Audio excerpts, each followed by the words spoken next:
بسم اللہ الرحمن الرحیم۔ السلام علیکم۔ ایک دفعہ ایک بزرگ آدمی کی آنکھوں کا آپریشن ہوا۔ ڈاکٹر نے احتیاط اور پرہیز بتائے اور ساتھ میں یہ بھی کہا کہ اگلے معائنے تک نماز میں جھکنے سے پرہیز کریں یا پھر اشارے سے نماز پڑھ لیں۔ گھر آ جانے کے بعد اس بزرگ نے کھانا پینا کم کر دیا۔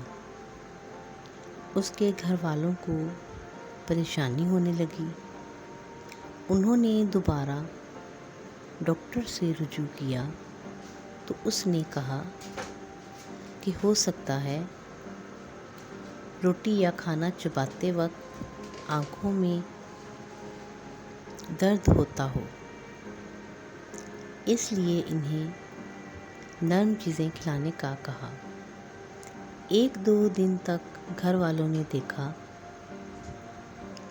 مگر بزرگ نے کھانے میں کوئی تبدیلی نہ آئی۔ کچھ دنوں بعد انہوں نے بزرگ سے پوچھ لیا کہ آپ کھانا کیوں نہیں کھا رہے؟ ڈاکٹر نے تو سجدہ کرنے سے منع کیا تھا، نہ کہ کھانا کھانے سے۔ تو بزرگ نے کہا، جواب دیا کہ جس کو سجدہ نہیں کر سکتا اس کا رزق کھاتے ہوئے مجھے شرم آتی ہے۔